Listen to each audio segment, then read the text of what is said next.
Hey guys, HG back here with another blind tech guide. This time we're starting with Nightwolf, Variation 1, Matoka Warrior. This time I'm trying a new format where I'm going to be combining how to play as and to defend against this character without vision. We'll start with the defending part, like what do you have to look for, what's punishable, what's safe, staggers, mind games, all that stuff, and then how do you play Nightwolf without vision. Generally it's how you play anybody else, but like what does he really want to do, and stuff like that. So, how do you defend against Nightwolf without vision? Well, for starters, he doesn't have any true low starters, except his pokes. So, everything he does you can react to lows, of course, except for the pokes. His down 3 poke is ridiculous, and we'll get to it later. The first trick I want to mention is 111 and 112, because there's a mind game behind it, because 111, that is -6 on block. 112, oh, no, hold on. There you go. So they both sound different. The 111, -6 on block. 112 is +1 on block. So he gets plus frames in neutral and corner. So there you go. My game is this: 111, no gap. 112, gap. So it's a gap closing string, and it's also auto shimmy, which is a visual trick where it's like it looks like the grab animation startup. So you let go of block to try and tech the throw, and the string hits you in full combo. So there's that. 1-1 by itself I think is -1. I don't remember exactly, but yeah, it's a high mid 7 frame startup. So pretty good string. You can technically like flawless block the 112, but if the Nightwolf reads you're gonna do that, they can just cover their ass with 111 because you have to let go of block so the last part will hit you and they can confirm to a full combo. So that's 1-1, 1-1-1-2. It's actually kind of dumb to be honest. It's a really good stagger, really good mind game, really good string. Now, 4-1-2 is -7 on block. The full string is 1-2 or 4-1-2-1-2, which that by itself is -12 on block, so full punishable. But most Nightwolves and nobody in the right mind would really do the full thing. So 4-1-2 is -7 on block. Both mids don't have to really adjust your blocking or nothing, so it's just mid. Back 1-2-3 is mid-low. Like I said, all this stuff you can react to the lows. Everything he does is really overhead, mid or high, with lows in the middle or the end, so you can just react to all those except pokes. So back 1-3-2. I said it wrong. Mid low. It's like 16 frame mid, I think. 16. So there's the full thing, and here's a bit of a mind game auditorially, because like the last hit sounds like a rhino charge, which I guess he is like shoulder checking you. I don't know what he's doing, but like there's a bit of auditory mind game between the rhino charge and the last hit of the string, where the last hit of the string is slower than the rhino charge, so the rhino charge can actually close a gap. So the gap is actually 7 frames, I think, or 8 frames. So a 6 or 7 frame move can interrupt the gap and punish him, right? Or you can just flawless block it. Okay, but here's the thing. Back 1-3, damn it, is -5 on block, so it's so they could, -5 into a throw. They could back 1-3 into rhino charge yellow if they want to, because that's mid overhead. So then it might catch you crouch blocking, right? So I actually do that a lot, and it catches people more than it probably should. So yeah, so back 1-3 is a true stagger mind game behind they're gonna finish a string, yellow special or grab. Oh, and the full string by itself -turn block, so he can just take his turn back with a poke anyway, so it's not a very big deal. So that's back 1-2. Back 3-4, down 4. So back 3-4. Let me see if I can set sub to.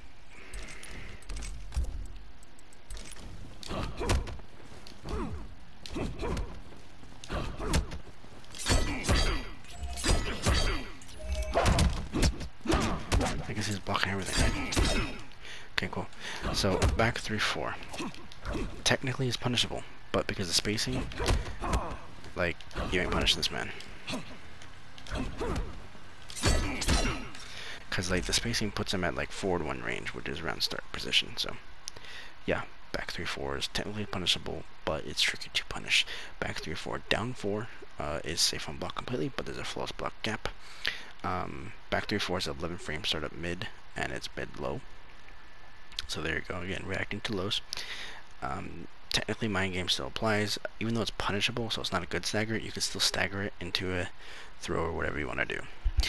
Now the last main string you want to talk about, two strings, actually 2 strings left. So standing 3 1 2. Boom. So 3 1 2, pretty decent pushback. All right, so that's high overhead, and it's a higher than average damage string. 1 1 1 and 3 1 2 are like Nightwolf's big higher damage strings. It's high overhead, so technically you can like neutral duck the first hit or whatever. But if so, let's say you're blocking neutral, right, and he does stand 3. Because of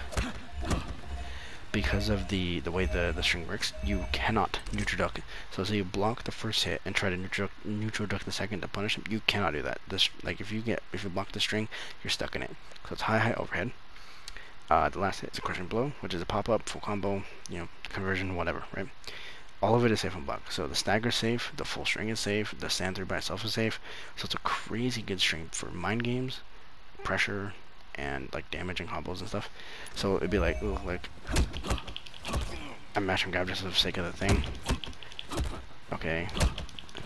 And then just and then not even including YOLO this.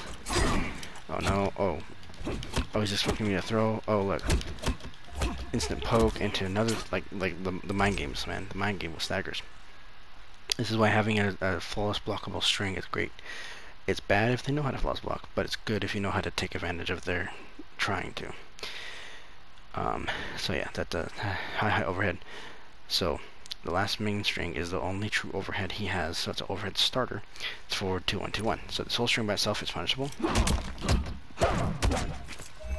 Forward 2 1 4 is safe. Big old gap though. So that's 2 1 4. Forward 2 1 is -9 on block. So technically punishable, but because spacing, hard to punish. So yeah, so there's a mind game between forward 2 1, forward 2 1 4, or forward 2 1 2 1, or forward 2 1 2 1 YOLO special random bullshit because we're crazy Nightwolf players. Most people who are good are just gonna hit confirm forward 2 1 into either the full string, so you get the max damage starter, or the safe shit with the 4 at the end. The problem is there's a flawless block gap. Either way, he's practically safe no matter what he does off the string if he doesn't finish it. If he does forward 2 1 or forward 2 1 4, he's practically safe either way. Not even practically, he is safe with 2 1 4 unless you flawless block, and forward 2 1 because spacing, you really can't punish him either. Maybe some fast moving forward 8 frame or 7 frame punishes, sure, but if a character doesn't have that, not likely. So that's all his normals and strings. Pokes, it's all safe on block, of course.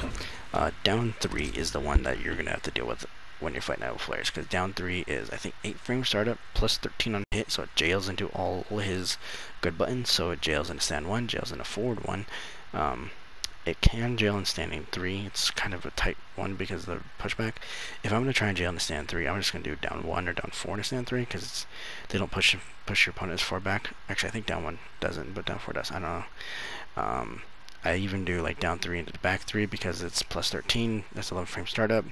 So yeah, it might work. So yeah, so his pokes are pretty lethal. In fact, some people thought down 3 was a glitch because how long they held you still. But I'm like, dude, Terminator's frame advantage is worse on his pokes. Like, it's a lot higher frame advantage.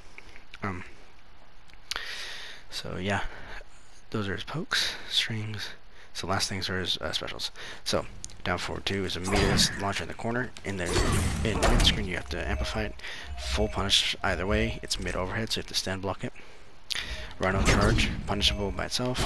Punishable if you amplify it. Mid overhead, so you gotta stand block. Like I said, everything you have to stand block. He doesn't really have any lows in this variation, outside of his pokes. Everything else is just, you can react to everything. Like, you just stand block fucking everything, and then react to the lows in his back 1 4 and back 3 4 string. No, back 1 3 and back 3 4. Did I say that? I said it wrong. Fuck, I don't know. But yeah, so there's those. Full combo punishable no matter what, as long as you're quick on it. Sometimes, this is just my experience, but sometimes you can get away with the run out charge and like block or poke or whatever. Some people like are expecting the overhead to come out. So like sometimes you can get away with that. I wouldn't do it too often, to be honest. Yeah, so that's how to deal with Nightwolf. Those are all his strings. I tried to talk about the frame data and then show the sound. I should have muted my mic, but I tried, right? This is my first time trying this kind of format. So, what's the game plan for Nightwolf? What do you want to do as a Nightwolf player if you're blind? Well, for starters, hit confirm into a launcher, just like mostly any other character, right? You want to get the combos, right? The thing with Nightwolf and his combos mid-screen and in the corner, you have to let the opponent drop. If you want the optimal damage, you have to let them drop it for a second, and then do the rest of the thing. So if you try to do it too quick, you'll miss, right? Right, you'll miss the charge. If you want, you can actually end it in the res non-amplified.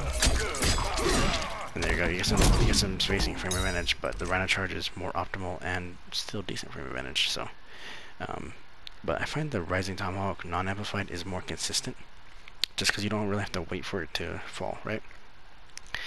Oh shit, I forgot to mention in the defense portion, if you amplify the arrows on block, technically safe, but you can neutral duck underneath the last hit and punish. In fact, if you're like in Nightwolf's face, you can just duck under all 3 arrows, because the second arrow has to arc down. That's why it's a mid. It is a mid, but it has to arc down. So tricky little thing there. So yeah. Oh, the last major thing with the specials, I don't know if it's punishable or what. Like I've started seeing some Nightwolves do this online.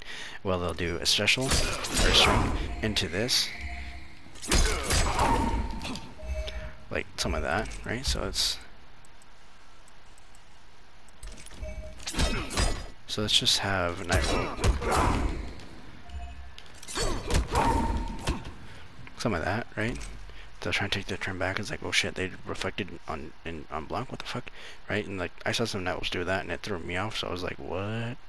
So then I got caught. I was just like, what the fuck just happened? I don't think it's punishable, but it's a reflect. So if you throw any projectiles or anything, it can reflect it. He can reflect some ground pounds too, and he can reflect a lot of shit. So yeah, that's another thing too. Like you can't really zone Nightwolf out, and if you do, he can reflect and then like dash in and Rhino charge your ass. You know what I mean? And like it's especially dangerous against Sub-Zero. If Sub-Zero does an ice ball from full screen, reflect that bitch. There you go, full free combo right there. And like Nightwolf has easy confirms anyway, so it's not a big deal. Okay, so I went over the main strings, everything punishable, safe. Oh, I'm going to show you guys a combo. So basic B&B for Nightwolf looks something like this. Turn. And I fucked it up as usual.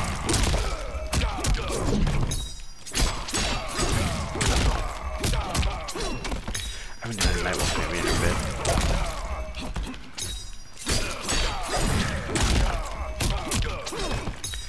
That should have hit. What the hell? That should be hitting. Hold on. Okay, hold on. I got this. There we go. Technically you can do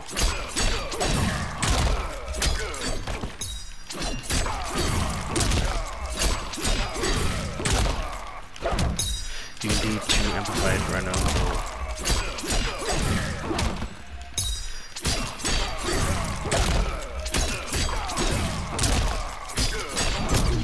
Look at that, so full 2-bar combo. I don't even know what the damage was, but yeah, you could actually do the Resident Hummock twice. Get some really good screen carry and decent damage, right? And advantage on knockdown with the run-out charge, so he has some pretty good options for combos. Unbreakable damage, if you don't want to launch and risk them trying to break out, you can actually do unbreakable shit with your arrows. So do the arrows. Do arrow. Oh, give me arrows. So that's all unbreakable, right? So it's I don't know, about like say like 12, 13, 14, 15, I don't know, something percent, right? Not too big, but Nightwolf was +8 from this far away. Boom, catches you, right? So that just adds more advantage, and then he's right back into whip-punishing distance with this, with forward 1. So like he has some really good space control. Not as good as someone like Kodo or Spawn or Joker, but he does have good neutral buttons and good rushdown pressure on top of that. He has an 11 frame mid, for God's sake. A really dumb mind games and staggers. So I'm trying to think of anything other tips. So Nightwolf's zoning and counter zoning. So let's record Zub doing ice ball. Reflect. Oh no, caught you. boom, you know, like full combo, right? Because that's the Zero specifically, but you can do that with anybody. Reflect their projectile, shoot yours back, and the nice thing is, even if they try to neutral duck your full screen projectile, the second arrow is a mid, right? So it'll cat tip, right? So it'll be like mid high, right? So it's not the best damage, but it's, you know, something. Oh, the bow can actually be cancelled. So you can hold it, cancel. I don't ever see anybody go for cancels, and it's because the frame data doesn't really help. And it's also because you can just neutral duck under the projectile anyway, so it's not like the cancel threat isn't a big deal, and holding the bow isn't a big deal unless you're full screen. But cancels are an actual threat to an extent in Shaman variation, the third one. So we'll talk about that later. But you technically can do that if your opponent doesn't like know how to deal with Nightwolf and like know that they can just duck under everything with the bow in this variation, and the second variation too. But yeah, so that's an option if you're interested. Of course, you have to sacrifice defensive bar, but it's not worth it. I don't know. In my opinion, like sacrificing defensive bar is not really worth it. Just depends on the character, of course. But I'm trying to think what else did I forget. So combos conversion. Oh, I forgot to mention crushing blows. How to play Nightwolf, duh. So Nightwolf has crushing blows on his forward throw, back throw. He has a crushing blow on his round charge if the second part hits, which is the amplify. So the overhead, if that hits, crushing blow. 3-1-2 crushing blows for a pop up. So it's a pop-up crushing blow. Let's see if I can do it. Okay.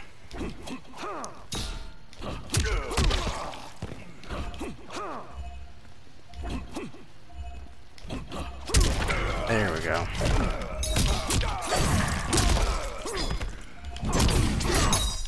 Okay, so there's that. So it's a pop-up, so you can, like, it's a launcher, so you can, and then the runner charge is actually a standing stun. So like Johnny's camera, that's the same idea. It's a standing stun combo extender thing. So if you want to do unbreakable damage, you could do. Let's see if I can do this.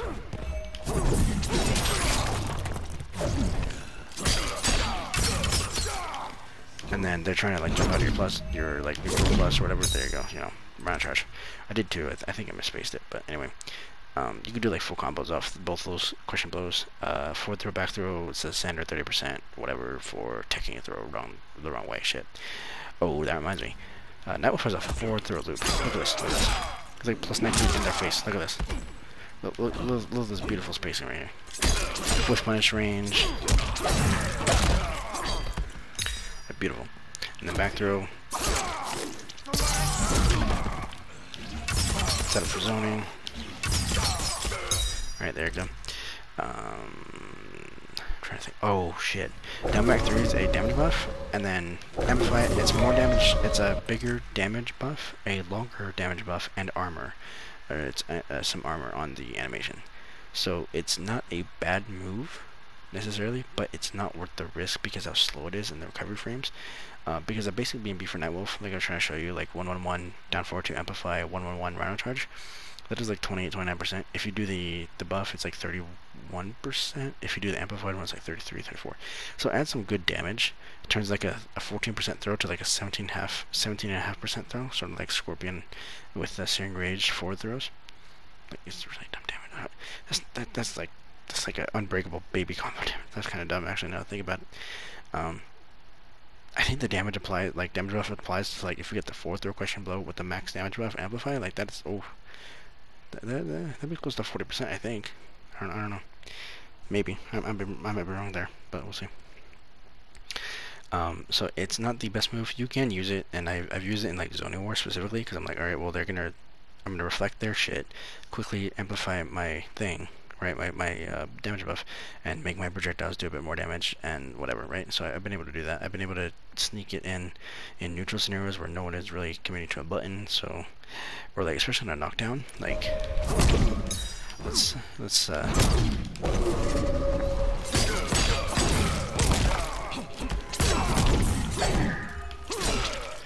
Alright, see, like it's a very short buff, but it's not bad.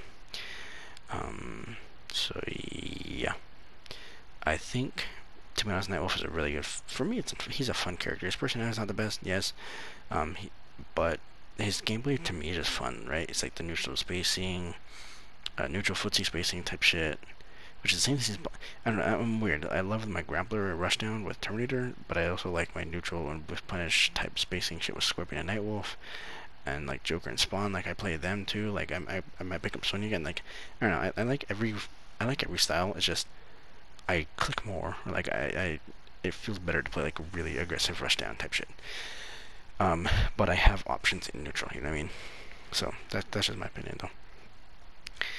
I'm trying to think what else. I think so. Oh, Fatal Blow. If I knew the options to do Fatal Blow, I would show you guys. His Fatal Blow isn't the best because the range is not good. But you can. One thing I've been able to do is like I've like hit confirmed and tried doing a hit Fatal Blow. It doesn't connect, but the opponent is like flabbergasted or whatever, like they're thrown off because like what the hell is Fatal Blow, and so like I poke and take my turn back. It's so weird, but it actually does work sometimes. And then like I'll like confirm into it, and it's like, oh shit, it actually did work that time. Whoa, okay, where'd that come from, you know? So yeah, so there's your blind tech for how to deal with and how to play as Nightwolf. Like I said, generally speaking, you want to play the spacing game. You can do pressure and rush down, but mainly in the corner. If you try and do it in neutral, it's going to be a little tricky because pushback and weird shit. Generally, you want to do like forward 1-2 as your whiff punish, right? So let's say like sub sticks the button out. Oh, whiff punish. Oh, I messed up. Hold on. Whiff punish full combo, right? Back 1-3 can be a pretty good whiff punish. 1-1-1 does carry you forward, but not that forward. Standing 3-1 and back 3-4 can both do some whiff punishing, but it's better to do forward 1 and back 1 for whiff punishing. Oh, that reminds me. Back 2 is a meterless launcher. It's a pain in the ass to combo mid screen, but if you can do it, you can get some decent meterless damage, right? Nothing crazy. It's death on block though, so I would only use it for anti-air. Like you can't reactionary use it. Like it's like, oh shit, they jumped back 2. You'd have to be like, oh, I think they're gonna jump. Let's try back 2. You know. But yeah, so that's nice. Oh, Rising Tomahawk in the corner is a meterless launcher. So let me see if I can put him in the corner. He's in the corner. Let me see if I can do this. I haven't tried one of these combos in a while.